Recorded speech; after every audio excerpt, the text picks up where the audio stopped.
Hi guys, welcome to Talk to Me Tuesday for Tuesday, September 11th, 2012. This is Jennifer. A couple quick reminders before we get into a little bit of show and tell. The Tabby Face Block Lotto is going on the entire month of September on So Hooked.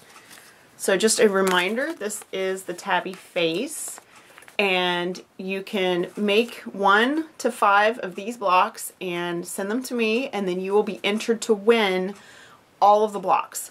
I've already received one from Maria Rose, so we got this cute little tabby right here, and my tabby will also be going in the drawing.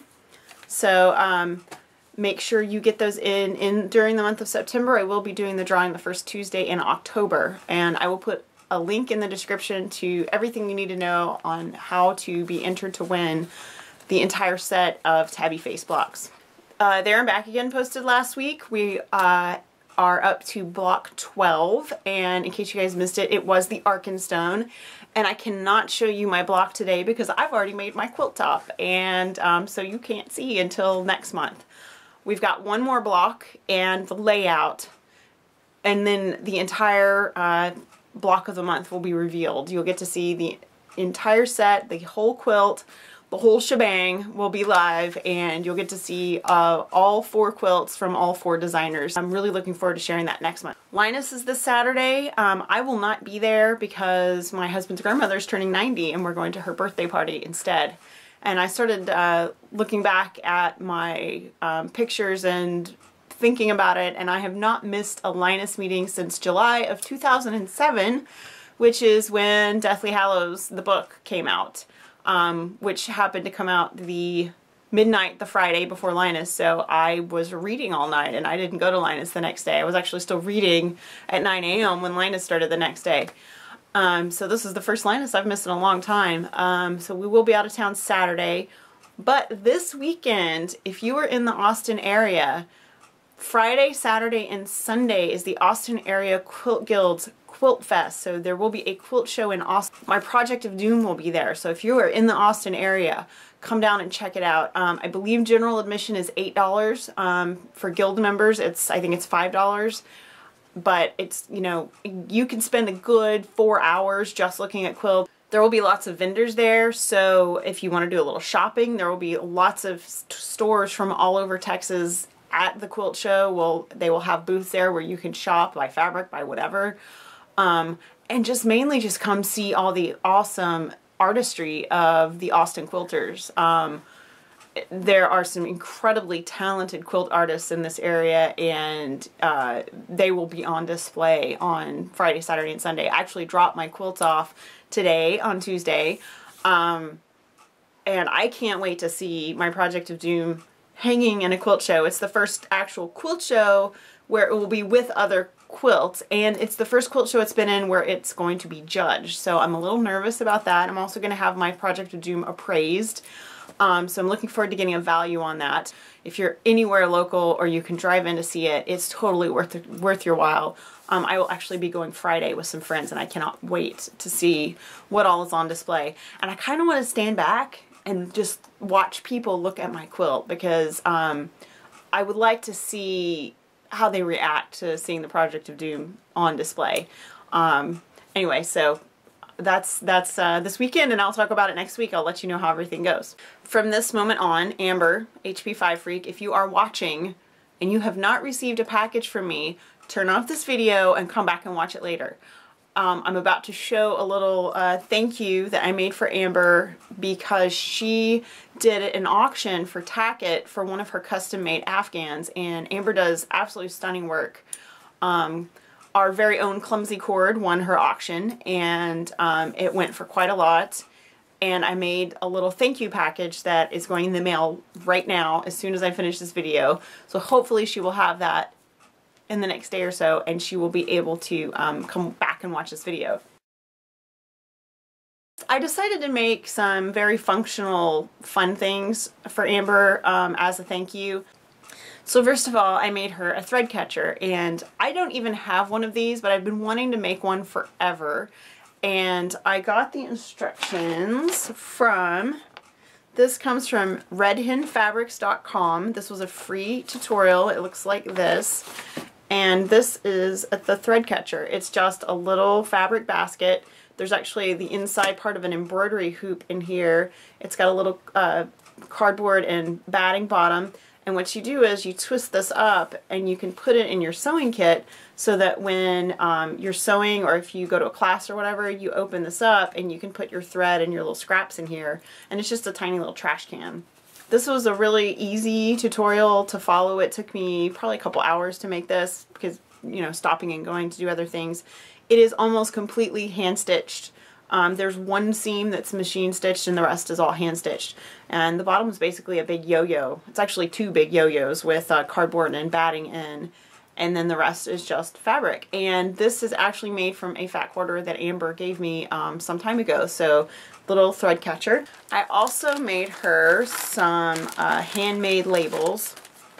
And I mean that literally. They are handmade labels. They say handmade by, and then she can put her name or she can stamp on the back or whatever, and they've got little gold ties. But there are a dozen of those. And these are made from the cardboard that you get in fat quarters from places like Joann's. So these, I trimmed them down to 5 inches square and then I cut them in half. So they're 2.5 by 5. And Amber gave me a whole bunch of those, so I thought that would be appropriate to make her some labels out of something that she gave me. For Amber's birthday, I made her a couple of pot holders, and I thought maybe she could use some more to go with those. I know her mom really enjoyed those as well. And so I made her a matching set of cat pot holders, and the back is this really fun tie-dye fabric. This actually, I put this on the back of some bibs a while back, and I just had a little bit left. So I actually quilted this whole thing together like this, and then I trimmed it and cut it apart. And then the bindings and the little tabs coordinate. And I used the same like swirly quilt pattern that I used when I did my TARDIS wall hanging. And these were a lot of fun to make. I mean, I just quilted one big piece and then trimmed it and bound them each.